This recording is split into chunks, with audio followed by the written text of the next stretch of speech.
Assalamualaikum warahmatullahi wabarakatuh.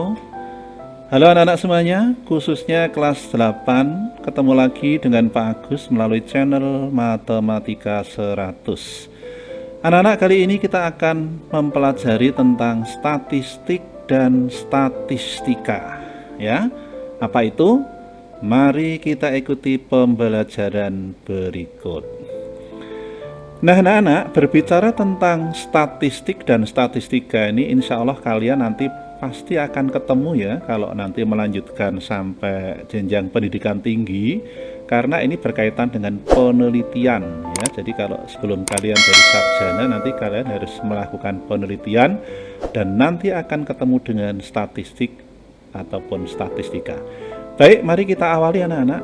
Statistika, kita awali dari statistika aja. Jadi statistika itu adalah ilmu ya yang mempelajari bagaimana cara mengumpulkan, bagaimana cara mengolah, lalu bagaimana cara menyajikan sebuah data. Ya, saya ulang, adalah sebuah ilmu bagaimana cara mengumpulkan, mengolah dan menyajikan sebuah data. Nah, dari data itu nanti diambil kesimpulan anak-anak. Kemudian dari kesimpulan yang didapat, nah biasanya nanti digunakan untuk mengambil sebuah keputusan. Ya. Nah, inilah statistika. Jadi sekali ini adalah ilmunya. Adapun statistik itu merupakan data yang tersaji ya, atau hasilnya. Ini biasanya berupa angka-angka. Nanti kalau anak-anak menjumpai seperti itu, nah itulah data statistik, bukan data statistika. Anak-anak ingat ya, nah, mungkin pernah ketemu gambar bentuk-bentuk seperti ini ya, entah itu di koran, di majalah, di TV, atau di kantor-kantor. Biasanya kalau pas musim pemilu, nah, itu kan ada kegiatan quick count ya. Data yang tersaji itu namanya adalah data statistik. Kemudian bagaimana proses mendapatkan data itu namanya adalah statistika. Oke, bisa dipahami anak-anak ya? Yes, kita lanjut berikutnya. Sekarang kita masuk pada pengertian populasi dan sampel ya, populasi dan sampel. Apa itu? Sampel adalah bagian dari populasi. Nah, ilustrasinya seperti ini anak-anak. Ini misalkan seorang ibu sedang mencicipi masakan dari panci. Ya. Nah, sayur yang dicicipi yang ada di sendok ini kan sedikit sekali ya yang dicicipi. Nah, ini merupakan sampel. Dari sampel ini akan menggeneralisasi. Artinya begini, nanti ibu itu akan mengatakan, oh sayurnya terlalu asin atau sayurnya masih kurang asin. Nah, nanti kan akan menyimpulkan dari yang dicicipi itu akan menggeneralisasi seluruh sayur yang ada di panci ini. Nah, yang dicicipi ini namanya sampel, kemudian sayur yang di panci ini namanya populasi. Gitu ya. Ada lagi misalnya begini anak-anak, ini kesebelasan Indonesia bertanding melawan kesebelasan Malaysia misalnya. Itu kalau sepak bola, main sepak bola kan tidak seluruh rakyat Indonesia bal-balan melawan Malaysia ya, tempatnya kan nggak cukup. Nah, Indonesia cuma diwakili oleh 11 orang kesebelasan itu. Demikian pula Malaysia, ini juga diwakili oleh 11 orang. Nah, 11 orang yang main sepak bola itu adalah sampel. Ya, demikian pula yang di Malaysia 11 orang yang mewakili itu juga namanya adalah sampel. Nah, jika 11 orang itu menang, ya toh, maka dikatakan Indonesia menang melawan Malaysia atau sebaliknya. Tapi pada dasarnya kan yang bermain hanya 11 orang.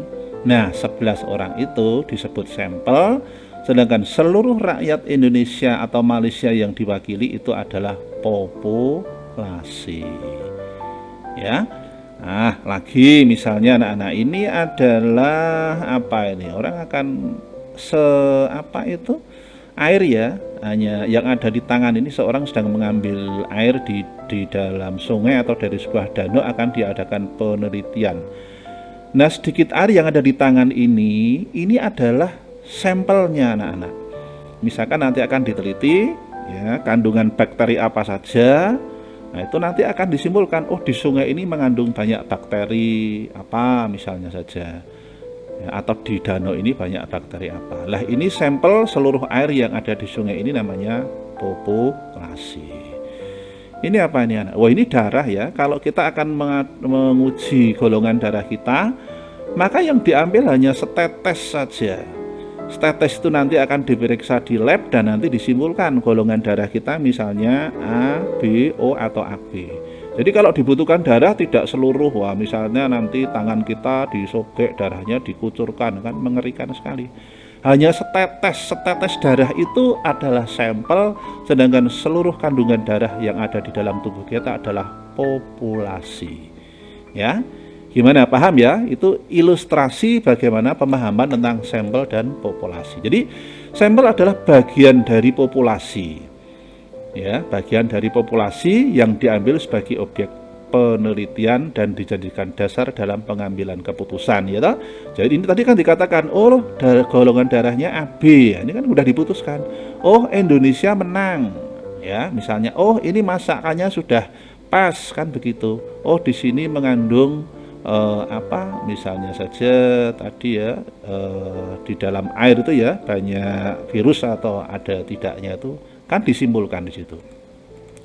Jadi dalam contoh ini udah kita tulis ya, kuah yang dicicipi, tim kesebelasan yang mewakili satu daerah, air yang diamati, ya, tetes darah yang diperiksa, ini semuanya adalah contoh dari apa sampel. Adapun populasi itu seluruh objek yang diteliti, ya. Jadi kita diputuskan si A golongan darahnya A, itu seluruhnya itu berarti populasi.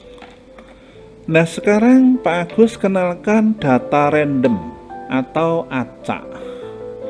Ya, sebuah data. Nah, ini nanti ada banyak macam-macam data anak-anak ya. Sekarang Pak Agus kenalkan dari data yang paling mendasar. Misalkan ini hasil ulangan seorang siswa. Ini seorang siswa mengadakan ulangan, kemudian dia karena termasuk anak yang titen gitu ya, lalu nilainya itu dihimpun lalu dicatat oleh dia. Nah, misalnya nilainya adalah ini. Jadi 8, 7, 9, 5 ini adalah maka data dari anak-anak ini disebut dengan data statistik anak-anak. Ya, data ini boleh disebut dengan data statistik. Ini kan kalau seorang. Kalau misalkan ini dalam satu kelas ya, dalam satu kelas dengan rentang nilai 1 sampai 10. Nah, misalnya seperti ini.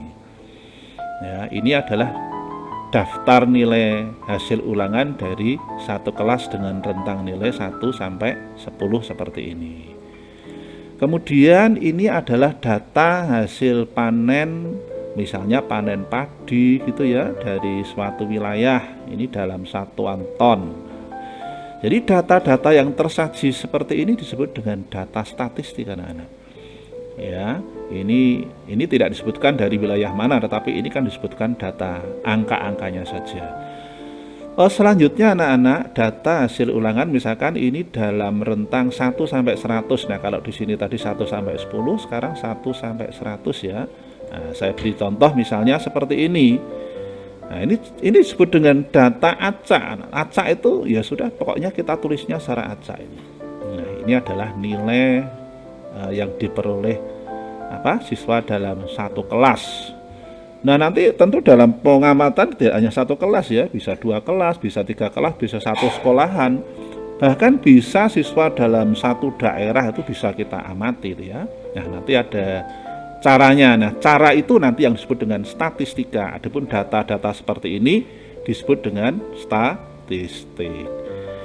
Selanjutnya adalah data tinggi badan. Nah, ini misalnya biasanya kalau anak-anak nanti mau melamar akabri atau tentara atau polisi atau pramugari kan tinggi badannya ditetapkan anak-anak. Ya, tinggi badannya berapa. Nah, demikian anak-anak, ini adalah contoh data statistik yang disajikan secara random atau disajikan secara acak wujudnya seperti ini ya. Nah mungkin sekilas kalau anak-anak melihat seperti ini kita nanti agak bingung ya, ini yang dapat nilai 8 ada berapa anak, kan harus dihitung dulu. Yang mendapat nilai di atas 75 ada berapa anak, kan harus dihitung dulu ya. Oke, paham? Kalau sudah, kita lanjutkan berikutnya anak-anak. Sekarang data yang disajikan dalam bentuk tabel frekuensi. Nah, perhatikan ya. Data dalam bentuk tabel frekuensi itu ada dua macam. Yang pertama data tunggal, lalu yang kedua data majemuk. Sekarang kita pelajari data tunggal dulu anak-anak ya. Nah, data tunggal itu seperti ini. Ini misalnya saja begini anak-anak. Ini yang dapat nilai datanya seperti ini ya. Wujudnya seperti ini dalam bentuk tabel seperti ini.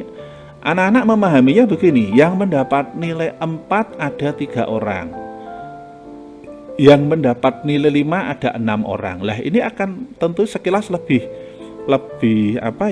gampang bagi kita menangkap informasi ini daripada yang disajikan secara random atau acak tadi anak-anak ya. Yang mendapat nilai 7 berapa? 9 orang. Yang mendapat nilai 8 berapa? 11 orang, kan begitu. Ya. Dari data ini anak-anak bisa menjawab ini paling banyak anak-anak mendapat nilai berapa. Nah, kalian bisa menjawab ya. Oh, 8. Mengapa? Karena di sini yang mendapat nilai 8 ini banyak sekali, ada 11 anak. Selanjutnya kalau ditanya coba berapa banyaknya siswa yang ikut ulangan, anak-anak bisa menghitung jumlah frekuensinya ini.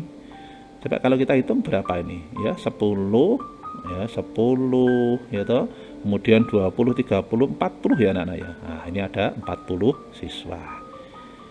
Itu ya. Lagi misalnya ini adalah tabel frekuensi yang menyatakan jenis pekerjaan. Misalnya yang jadi ASN, aparatur sipil ya negara, atau kalau dulu istilahnya PNS, pegawai negeri sipil. Ini misalnya ada 7 orang, yang wira swasta 21 orang, yang jadi petani 8 orang, yang pedagang 19 orang ya. Lalu yang menjadi Polri atau ABRI-nya ada 5 orang. Nah, dengan melihat ini kita langsung bisa menangkap anak-anak. Oh, ini ternyata pekerjaan paling banyak adalah apa? Wira swasta ya, ada 21 orang. Selanjutnya anak-anak, tabel frekuensi di samping disajikan yang bentuknya vertikal begini, dalam bentuk horizontal ini juga bisa. Jadi bentuk ini dan ini sama ya. Ini yang dapat nilai 4 ada 5 orang, yang dapat nilai 5 ada 3 orang, yang dapat nilai 6 ada 7 orang, yang dapat nilai 7 5 orang, dan seterusnya. Kalau anak-anak ditanya coba yang mendapat nilai di bawah 7 ada berapa orang? Ya, yang mendapat nilai di bawah 7 ada berapa? Ya, bagus, ada 15 ya. Jadi tinggal menjumlahkan ini saja. Karena ini di bawah 7 loh ya. Yang mendapat nilai di atas 8. Ya, ini kan 8-nya di sini. Nah, ini ada 10 orang ya, dari 8 ditambah 2. Nah, begitu cara memahami sekilas pintas tentang tabel frekuensi. Selanjutnya bagaimana kalau tabel frekuensi dalam ini, kalau data tunggal, sekarang data majemuk ya. Kalau data majemuk itu seperti ini dalam bentuk interval anak-anak. Ya. Jadi yang mendapat nilai antara 38 sampai 46. Nah, di sini antara ya 38 sampai 46. Ini ada 2 orang. Yang mendapat nilai ini sampai ini ada 6 orang. Lah kita tidak tahu. Terus ini yang banyak itu yang nilainya 47 atau 48 atau 40, kita tidak tahu kan. Nah, tapi nanti ada ilmu yang bisa menangkap itu ya. Tapi tentunya anak-anak belum ditunjukkan. Sekarang ini Pak Agus hanya tunjukkan saja model data majemuk. Nah, antara 38 sampai 46 ini interval kelas, namanya interval kelas. Ini kalau kamu hitung, coba kamu hitung 38, 39, 40, 41, 42, 43, 44, 45, ada 9 nilai. Berarti interval kelasnya ada 9. Demikian pula anak-anak, coba perhatikan. Antara 47 sampai 55 ini pasti ada 9, ini juga ada 9, ada 9, ini ada 9. Jadi interval kelasnya ada 9. Sama anak-anak kalau perhatikan ya, Kalau 38 ditambah 9 nanti hasilnya 47. 47 ditambah 9 nanti hasilnya 56. Ini juga sama dengan yang di sini anak-anak. 46 ditambah 9 hasilnya 55, 55 ditambah 9 hasilnya 6 dan seterusnya. Ya, jadi interval kelas itu bisa digunakan untuk menentukan kelas berikutnya. Nah, tiap-tiap ini namanya kelas interval. Jadi ini ada berapa? 1, 2, 3, 4, 5, 6. Ada 7 kelas interval. Ya. Nah, begitu. Jadi tolong bedakan, ini adalah data yang dinyatakan dalam bentuk tabel frekuensi data tunggal. Contohnya seperti ini. Jadi tunggal itu hanya satu saja. Kemudian kalau dalam data majemuk bentuknya seperti ini. Bagaimana? Oke? Yes. Kita lanjut sekarang. Bagaimana menentukan min, median, dan modus anak-anak? Ya. Apa itu min? Ya, min adalah nilai rata-rata dari satu data, istilahnya min ya. Kemudian kalau median itu apa? Median adalah menentukan nilai tengah atau data yang ada di tengah. Ini setelah datanya diurutkan, ya, menentukan nilai tengah atau data tengah. Tapi setelah datanya diurutkan anak-anak. Tapi kalau rata-rata ini tidak usah. Selanjutnya kalau modus itu apa? Modus itu adalah nilai yang paling sering muncul, ya. Nah, kita kali ini akan fokus pada bagaimana cara menentukan min, median, dan modus anak-anak. Nah, anak-anak sekarang kita menentukan min, ya. Min itu apa? Menentukan rata-rata dari satu data. Nah, perhatikan ya. Misalnya kita disuruh menentukan rata-rata dari ini anak-anak. Ya, jadi misalkan ini hasil ulangan seorang siswa nilainya 8, 5, 9, 7, 10, 3. Ini rata-ratanya berapa? Nah, cara menentukan ini adalah begini. Rata-rata itu dari jumlah data. Jadi ini dijumlahkan anak-anak. 8 ditambah 5 ditambah 9 dibagi banyak data. Banyak data itu kan banyaknya data nih kalau kita hitung ada berapa? 10 ya. 1, 2, 3, 4, 5, 6, 7, 8, 9 banyak. Jadi jumlah data dibagi banyak data. Ya, nah kalau ini kita jumlahkan, ini ada 69 anak-anak. Ini kalau dibagi banyaknya data 10, maka nilai rata-ratanya adalah 6,9. Nah, rumusnya begini anak-anak. Jadi rumus untuk mendapatkan ini X dicoret atasnya ini dibaca X bar ya anak-anak ya. X bar sama dengan ini seperti angka 3 dibalik, ini namanya sigma. Sigma N itu nilai, berarti ini artinya jumlah nilai. Ya, jumlah nilai. Dibagi F itu frekuensi ya, keterangannya ini ya. Jadi X bar adalah rata-rata. Ini cara membacanya X dicoret itu kamu jangan ngomong X dicoret. Bacanya adalah X bar ya. Kemudian sigma N itu adalah jumlah datanya. Kemudian F itu adalah banyak datanya. Ya. Bisa dipahami ya? Oke, sekarang bagaimana menentukan min dalam bentuk tabel frekuensi data tunggal. Misalnya seperti ini anak-anak. Ya, yang mendapat nilai 4 adalah 3, yang mendapat nilai 5 adalah 6 orang, yang mendapat nilai 6 4 orang. Ini untuk menentukan rata-ratanya, ini caranya adalah begini. Jadi nilai dan frekuensi dikalikan. Nilai dan frekuensi dikalikan. Jadi 4 dikalikan 3 itu 12.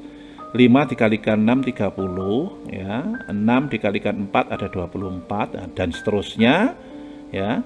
Kemudian frekuensi ini berarti banyaknya data ada 40. Kemudian nilai kali frekuensi, NF itu nilai kali frekuensi. Ini kita jumlahkan anak-anak. Jadi 12 tambah 30 tambah 24 ini kalau dijumlahkan ada 280. Nah, selanjutnya untuk menentukan rata-rata ini dengan menggunakan formula X bar sama dengan jumlah NF. Nah, berarti kan ini dijumlahkan ya. jumlah nilai dikalikan frekuensi dibagi frekuensi, banyak data, nanti ketemulah 280 dibagi 40. Ini ketemunya berapa? 7,0. Ya, jadi ini rata-ratanya sekian.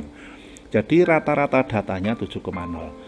Nah, biasanya nanti pertanyaannya variatif anak-anak. Pertanyaannya misalnya begini, disajikan ini, terus nanti anak yang mendapat nilai di bawah rata-rata. Nah, begitu. Jadi kan kalian harus mencari rata-ratanya dulu. Kalau ini udah ketemu rata-ratanya 7, gampang ya sudah. Berarti yang mendapat nilai di bawah rata-rata ya kamu tinggal menghitung ini saja ya. Yang mendapat nilai di bawah rata-rata adalah ada 13 orang. Adapun yang mendapat nilai di atas rata-rata berarti kan ini ada 18 orang. Ya. Bagaimana? Paham ya? Oke, sekarang saya lanjutkan bagaimana menentukan rata-rata dalam bentuk tabel frekuensi data majemuk. Nah, sekarang kalau data majemuk seperti ini pengayaan ya untuk kalian ya. Yang mendapat nilai antara 38 sampai 46 ada 2 orang. Ya, yang mendapat nilai antara 47 sampai 55 ada 6 orang dan seterusnya begitu. Caranya bagaimana? Perhatikan anak-anak. Caranya anak-anak pertama tentukan dulu titik tengah.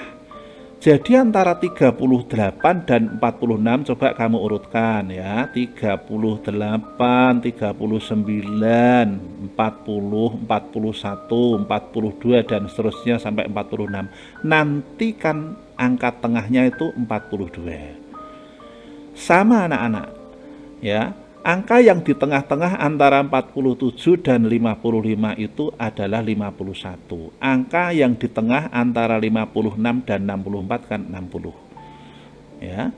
Atau kalau anak-anak tahu bahwa di sini tadi interval kelasnya 9, ini cuma ditambah 9 bisa. 42 ditambah 9 51, ditambah 9 60, ditambah 9 69 dan seterusnya. Caranya begitu juga bisa. Nah, selanjutnya frekuensinya tadi kan yang mendapat kisaran nilai 38 sampai 46 kan 2. Yang mendapat nilai ini kan 6. Ya sudah berarti 42 kita kalikan dengan 2 hasilnya 84 kan. 51 kita kalikan dengan 6 hasilnya 306 dan seterusnya. 60 dikalikan 5 300 dan seterusnya. Selanjutnya anak-anak, ini frekuensi dikalikan D ini adalah variabel titik tengah. Jadi ini kalau saya jumlahkan hasilnya ada 4119. Kemudian ini kalau saya jumlahkan hasilnya kan 55. Maka rata-rata dari tabel frekuensi data majemuk ini dengan menggunakan formula X bar sama dengan jumlah frekuensi dikalikan D, nilai tengah dibagi frekuensi. Nah, ketemulah 4119 dibagi 55, ini rata-ratanya adalah 74,89. Ini kalau dibulatkan berapa? 75 anak-anak ya. Nah, ini begini cara menentukan rata-rata dari data majemuk. Gimana ya? Paham anak-anak ya? Nanti kita perkaya dengan latihan-latihan ya. Oke, setelah kita menghitung rata-rata, anak-anak sudah tahu. Sekarang contoh-contoh soal yang berkaitan dengan rata-rata. Perhatikan anak-anak. Misalnya begini, nilai rata-rata ujian matematika dari 39 siswa itu 45 orang. Jadi ada 39 siswa, ini nilai rata-ratanya 45. Jika nilai seorang siswa yang mengikuti ujian susulan ditambahkan, jadi ceritanya ada satu anak lagi yang nyusul, sekarang rata-ratanya jadi 46. Kalau tadi rata-ratanya 45, sekarang ada orang yang nyusul, kok rata-ratanya jadi 46.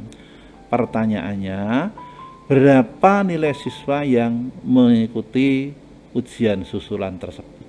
Ya. Nah, perhatikan anak-anak, perhatikan ini ya.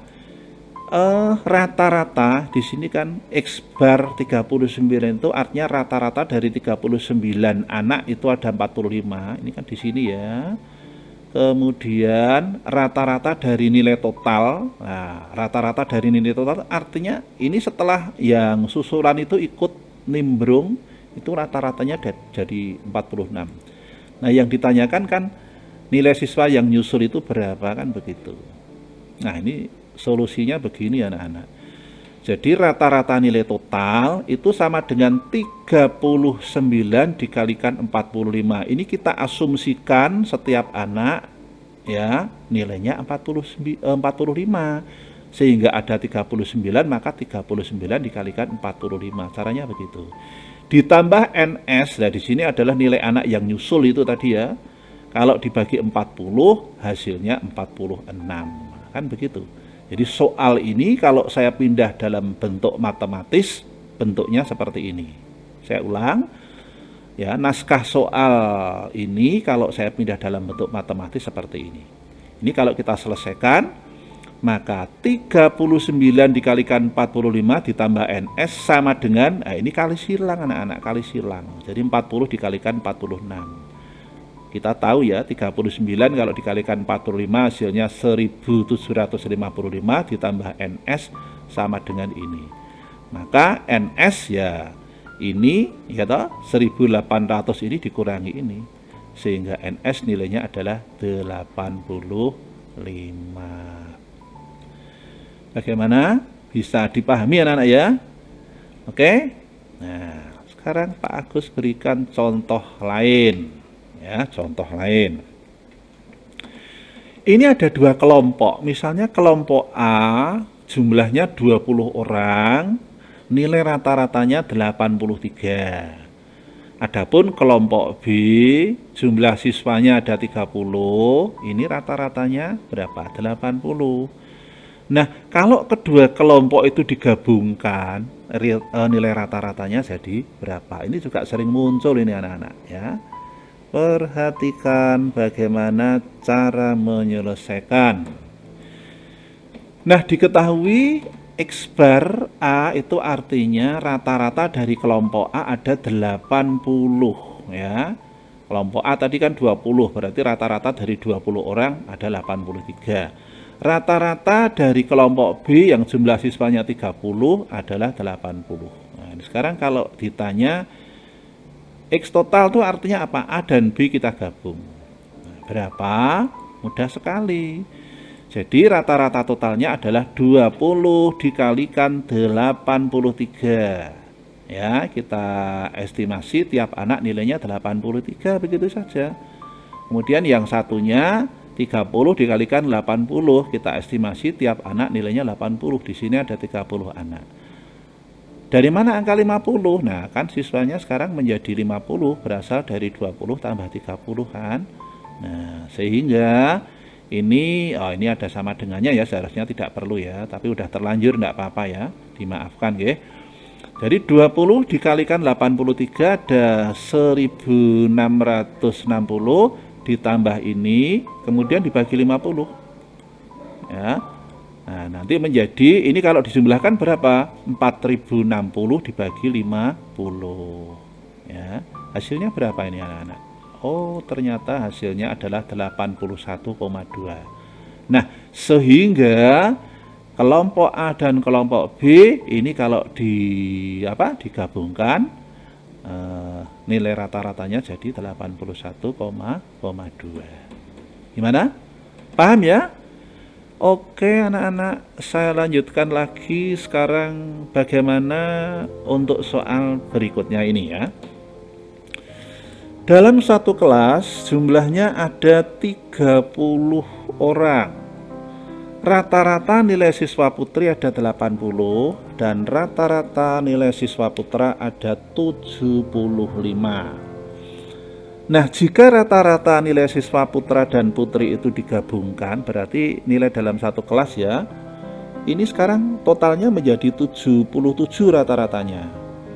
Pertanyaannya, banyaknya siswa putra ada berapa dan banyaknya siswa putri ada berapa? Ini tentu sudah lebih berpikir ya anak-anak dibanding 2 atau 3 soal yang di atas. Ini sudah merupakan soal mungkin tingkat tinggi ya.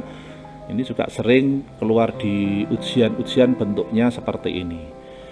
Nah, perhatikan anak-anak, Pak Agus akan menunjukkan dengan 2 cara. Yang pertama itu cara normatif, cara yang mungkin agak lama. Lalu yang kedua nanti cara yang cepat ya, yang super cepat. Nah, kayak naik pesawat, cepat sekali begitu. Sekarang perhatikan dulu cara normatif. Anak-anak harus pahami dulu ini. Jadi misalkan saja NA, A itu saya misalkan NA banyaknya siswa putri ya. Kemudian NB ini adalah banyaknya siswa putra. Nah, diketahui ini rata-rata dari siswa putri 80 ya, rata-rata dari siswa putri 80. Ini akan kita misalkan putri. Kemudian rata-rata dari siswa putra adalah 75. Rata-rata total, jadi kalau putra dan putri digabung ini kan ada 77.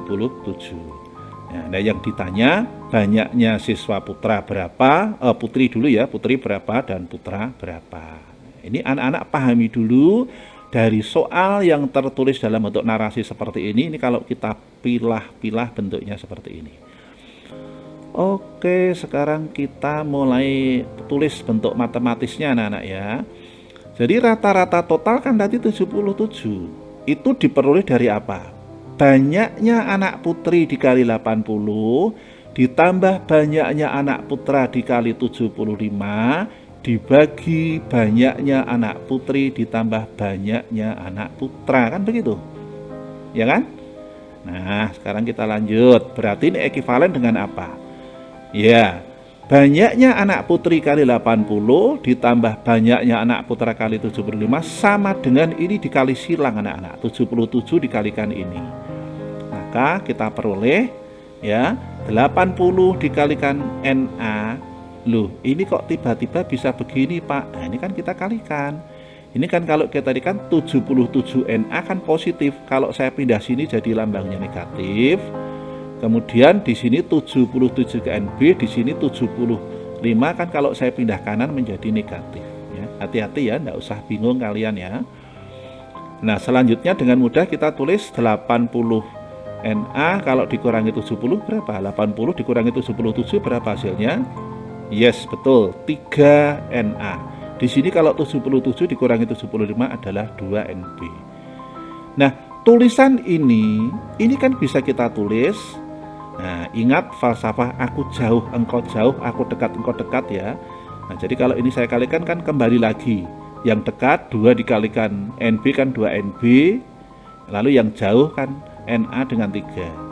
Ya, jadi aku jauh, engkau jauh, kan artinya 3 NA, aku dekat, engkau dekat, 2 NB kan kembali ke sini.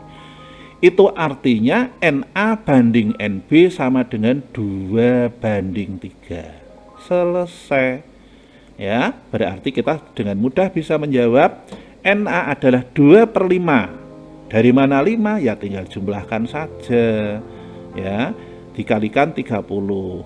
30 kan ini banyaknya siswa dalam satu kelas itu kan 30 anak-anak. Nah, udah kita tinggal coret-coret aja, coret-coret. Maka ini ketemulah berapa? Ini kan kalau ini kan 6 ya, 6 dikalikan 2 12. Adapun yang NB adalah 3/5 dikalikan 30 18. Nah, terjawab sudah. Oke. Nah, sekarang cara cepat. Nah, cara cepatnya perhatikan. Ini soalnya masih sama anak-anak ya. Soalnya masih sama. Sekarang perhatikan. Anak-anak tulis dulu. Rata-rata rata-rata jumlah anak putri nilainya 80. Rata-rata jumlah anak putra 75. Rata-rata total 77. Dah, perhatikan. Jadi ini kita pindah begini. Coba sekarang ini selisihnya berapa anak-anak? Selisihnya berapa? Antara 80 dan 77 kan anak-anak tahu sini selisihnya 3 kan. Sedangkan ini antara 77 dan 70 selisihnya berapa? 2. Nah, sudah. Kita udah ketemu ini kan. Nah, tinggal disilang saja. Berarti kalau begitu NA banding NB kamu silang sama dengan 2 banding 3. Udah begitu saja. Nah, kalau udah ketemu seperti ini ya jawabannya seperti tadi. Kita kan hanya ingin mencari perbandingan 2 banding 3 ini saja ya. Jadi 2 banding 3 secara cepat kita tinggal mencari selisih rata-ratanya ini saja. Selesai sudah. Berarti NA 2/5 sama dikalikan 30 12 ini sama seperti tadi ya. NB nya 3/5 sama seperti tadi. Jadi ini super cepat sekali ya. Nah, bagaimana? Mudah-mudahan anak-anak bisa memahami ya. Oke, anak-anak sampai di sini dulu. Ini kita sampai dengan rata-rata ya. Cermati dengan baik apa yang tadi Pak Agus berikan. Kalau kalian masih belum paham, bisa diulang lagi ya. Pak Agus ingatkan, jangan lupa dukung video ini dengan memberikan subscribe ya, berikan komentar dan like, lalu sampaikan kepada kawan-kawan jika video ini bermanfaat. Terima kasih, salam sehat untuk kalian semuanya. Matur nuwun, assalamualaikum warahmatullahi wabarakatuh.